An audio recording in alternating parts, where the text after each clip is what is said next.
Hej, hjertelig velkommen til Vakurleiki.fo. Og I dag så prater vi oss om kyn part 2.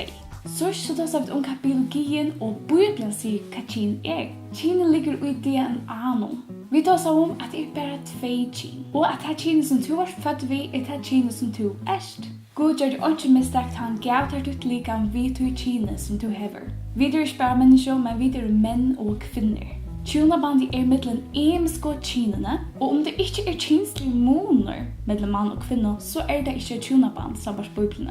Vi lærte også at God har en særlig atlan vi tar vid to kynene som du hever. Om du ser den største parten, part 8, så vil vi melde deg hitje etter 2 parten. Og I det så vil det ta oss om Kenslur og attraktion, og det er framhald av videoene som vi tar oss om sørst. Kenslur. En sanger synger I can't stop this feeling. Jeg kan ikke stikke seg kjenslene, men er det virkelig såleis?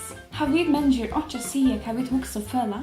Okkara kjensler er virkelig for okkom, og for den store part av gjørenstenen. Vi takker avgjører og gjør I med størst av kjenslene. Kjensler løyer til tankar, tankar løyer til handlingar og avgjører, som løyer til vaner, som løyer til livsstil, som løyer til et holdt liv. Vi har kjensler, men det er ikke alltid rart å handle på det og luste etter tøymen. Kjensler kunne være en god og sunn motivasjon, men det kunne også være frostande og svikalige, skøyver og vidløyende. Salafrøyngar, imiske lærere og venngjærer er tilvidende om hetta vid kjenslene. Det er det så at vi selv driver kjenslene fram, og vi avgjør hvordan fortsetter å slippe sprøye seg. Så kjensler fyldes nemlig sammen vid tanken. Og røyne hukse ting om neste for til føle deg til dømes bensin, eller ensamhet, eller uverdig.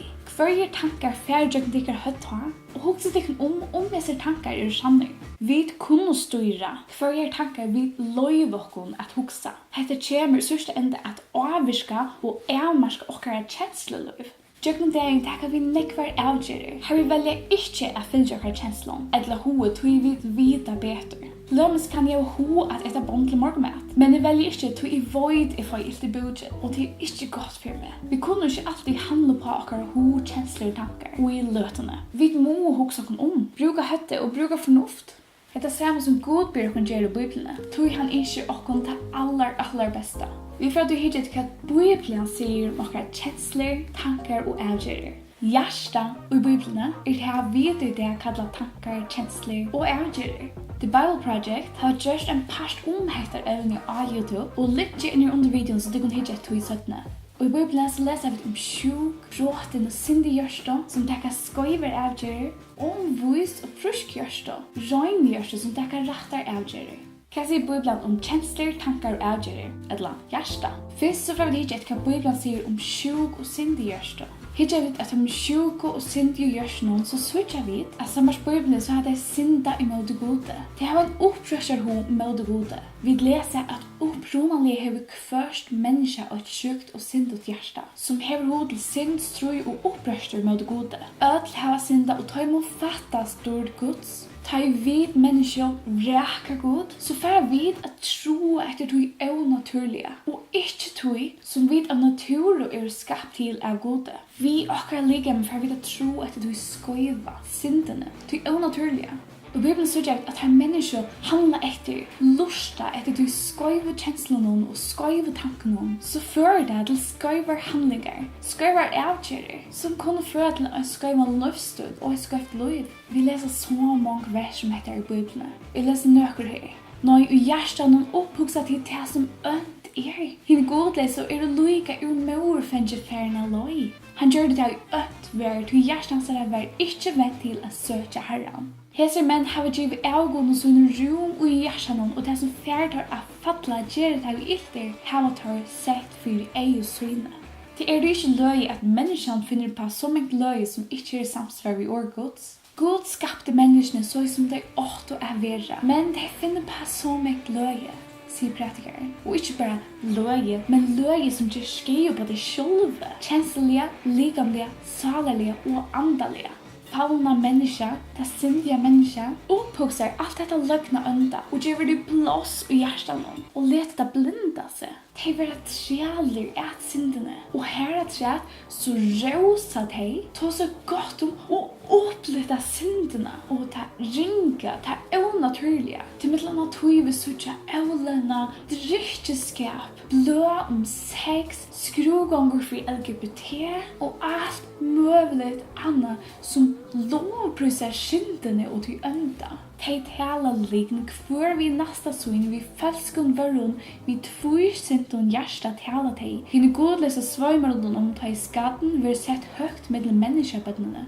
Undan falle i hjärsta massen stolt. God skriver velöngar i bibelene, til han innskjer okkur det besta likamlige, salarlige og andaliga. God skaparen, og vet hva det best for sitt skaparverk. Og skulle vi spyrja nekran til oss hese økene, hese evnene, så vi ikke spyrja serfring, lakna, Kenslur, salarfrøying og så framveges. Vi spyrja han som vet best, god skaparen. Og et syrlig vi suttje bibelene at synd menneskens og svanset har råda seg ut ui, hever ringa avverskan at de sjolve likamlige, salarlige og andalige. Det tog så mange mennesker voik og sjuk. Og alt av tingene som god avverar uimodig i bibelene ta ut de ved samme kins attraksjon, liva saman, hava sex saman. Og god avverar modige som tog han innskjur okkur ta besta, likamlige, salarlige og andalige. Og vi færd oss om Hetta enn neste ferie, men jeg nevnte lukka nå. Til en fellesskap i fyrjon, LGBT, som talar for at tvey mennesker samme kjinn kan leva saman, ha sex saman, gjør denne kanning forstått om. Kanningen viser at 94% av LGBT-eren, fast de lever saman og samme kjinn, tungtlent. 36% kjenner engest, 93% av dem har omgått sjålmer og 22% har rødt til. Kanninger fra Cambridge University at folk som lever sammen vid ørene samme kine har tverrfyrir så ringa helse som folk som lever rett samarbeidsbøybne og i en tjonavande middelmann og kvinner. Og hese tøl viser grøyt hva Bibelen langt har sagt. De viser også som mennesker fortjener seg selv og i overlevnene og syndene som de lever i og disker. Tølene stedfester det som Bibelen har sagt i 4000 år. Menneskens egne dårskaper fortjener veien seg, men i hjertene elskes han innom Herren. Så mennesker lever i syndene vi opprøster mot det gode, mot det som god innskjer, mot det som god skapte kon til. Og det løgner seg av ødlen at mennesker elskes til edel, til å frustrere inn av god som avhører deg imot det. Og nu får jeg ta seg om de vis og sunne hjørstene som Bibelen tar seg om. Ikke at de som Bibelen kallar vis og sunne hjørstene, så har de vent vi til god. De har et dagligt forhold vi god trykken Bibelen og bøn. Og her nekke og vers Hetta, som gjør til at gjøre det samme. Utfra versen sørger vi at de har et hjerte som vil vervått, rettløyt og sannførst. Trykken Bibelen, Guds ord. Til Bibelen dømer hoksaner og rå hjertans, som skøyv.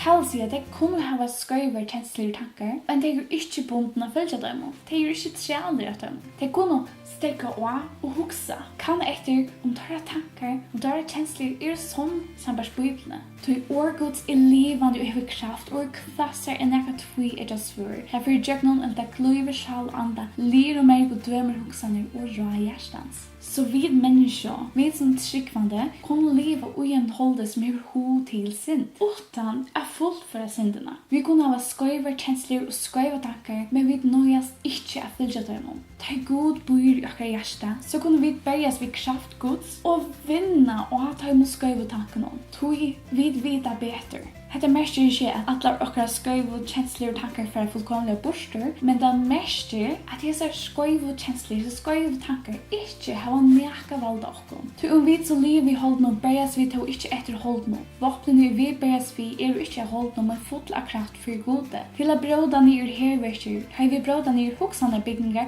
alt høgt som røyses opp i måte kunnskapen om god, og tekka hverje hoksan til fenga under luttene for Kristus, og til røyer revsa allt olydne. Men vær dikkun at hjertet dikkar vil ikke dara så det falla fra og dyrka æra godar og tilbjatar. Væra til ta ljot og tanke kjem upp i hjertet tunum, så du sier. Vi vil vinna av skøyvun kjenslun, skøyvun tankun, skøyvun ærgjuran, skøyvun ætbore, og olydne vi at hava samfella vi god, tjekkna biblina og bøn. Vi er gøyma til som god sier, og i biblina og i hjertanon. Minnast til det, og tekka avgjerer, bevusst som samsværa vi orgods. Bedre vi kommer kjenne orgods, bedre vera vi for at tekka rattar avgjerer, og tekka skøyvar hugsaner til fenga. Jeg gøy med ordet og hjertanon, for jeg skal ikke synde med det her. Lovgods, han sier i honom i hjertet, så han vinklar ikke av føtene. Altså, min hjerte akkurat fordømer okkom god større enn hjertet og void alt.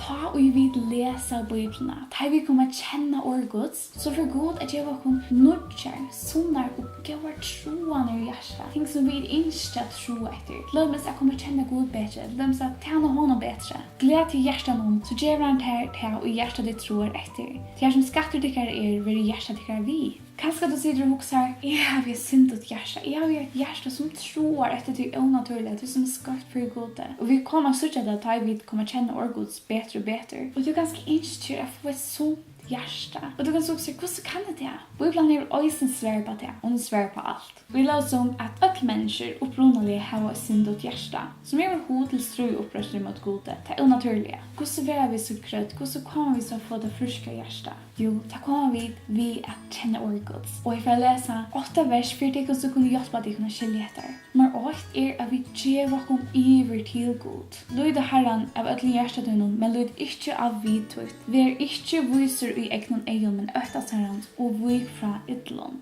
Jotta dina synd. Offer til god sunderbrotten ante. Sunderbrott sundersvara hjärsta vanvir du ikke god. Lyd av han alltid tid fälsene. Hettlig ut hjärsta digar for honom. Han sjål okkara. Så at vi kommer til god. Jotta okkara synd og be han hjälpa okkom. 3. Vend vi fra syndene, fra de skøyva. Let ikke hjärsta mot færa av løy til neka ilt. At gjøre godløse gjøre sammen med månen og gjøre øvrat. 4. Lyd og god. Ikke at det sjålvan. Let bært hold og hjärsta mot ørmaktas. God klett i hjärsta mot og loden mot at lær æver. 5. Ha samfella vi god og i bøyblene og bøn. Bøg hjärsta mot til vittnesbørartøyner og ikke til vinning. Vend mine borte fra hitje til farfang og halt mer av løyvi etter veitøynen. 6. Fylg Jesus.